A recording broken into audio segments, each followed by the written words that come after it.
தமிழ்நாட்டு மக்களுக்கு நன்மைகளை செய்த ஒரே தலைவி புரட்சி தலைவி அம்மா அவர்கள் தான். மகளிருக்கு எடுத்துக்கொண்டால் மகளிர் சுய உதவி குழு ஆரம்பித்ததே புரட்சி தலைவி அம்மா அவர்கள் தான். பெண்களுக்கு 2 குழந்தைகள் இருந்தால் அவர்களுக்கு ஊக்கத்தொகை கொடுத்து அதை வளர்ப்பதற்கு அந்த பெண் குழந்தைகளுக்கு டெபாசிட் செய்ததும் புரட்சி தலைவி அம்மா தான். தொட்டில் குழந்தை தந்ததும் புரட்சி தலைவி அம்மா தான். பெண்களுக்கு அம்மா அவர்கள் செய்ததை சொல்லிக்கொண்டே போகலாம். இன்னைக்கு உள்ளாட்சி தேர்தலில் இன்னைக்கு அதிகமான பெண்கள் போட்டியிடுகிறார்கள் என்றால் அதற்கு அம்மா தான். 50% ஒதுக்கீட்டை அறிவித்தது புரட்சி தலைவி அம்மா தான்.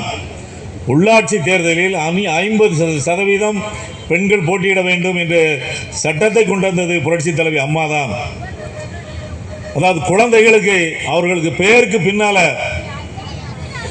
தாய்மார்கள் பெயரையும் போடலாங்கிறத சட்டமன்றத்தில் சட்டமாக இயற்றியதும் புரட்சி தலைவி அம்மா தான்.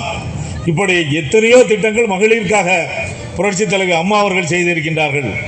ஆனால் திமுகவை பொறுத்தவரையில் எந்த ஒரு திட்டமாவது மக்கள் மனதில் நிற்கக்கூடிய அளவிற்கு எந்த திட்டமும் அவர்கள் செய்யவில்லை.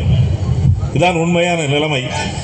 நமது புரட்சி தலைவி அம்மாவுக்கு பிறகு கழகத்திற்கு ஏற்பட்ட அனைத்து சோதனைகளையும் கடந்து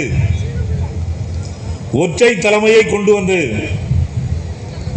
இன்னைக்கு கழகத்தை கட்டி காத்து உலகத்திலேயே பெரிய கட்சியாக, இந்தியாவிலேயே ஒரு பெரிய கட்சியாக 2.25 கோடி உறுப்பினர்களை கொண்ட ஒரு கட்சியாக இன்னைக்கு நடத்தி கொண்டு இருக்கிறார்கள் என்றால் அது நம்மளுடைய புரட்சி தமிழர் எடப்பாடியார் அவர்கள் தான்.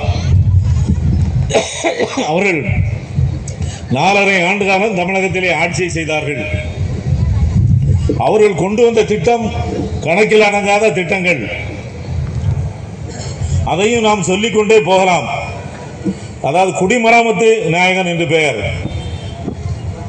அந்த அளவிற்கு இன்னைக்கு எல்லா திட்டங்களையும் விவசாயிகளுக்கு என்று எல்லா திட்டங்களையும் கொண்டு வந்தது எடப்பாடியார் அவர்கள் தான்.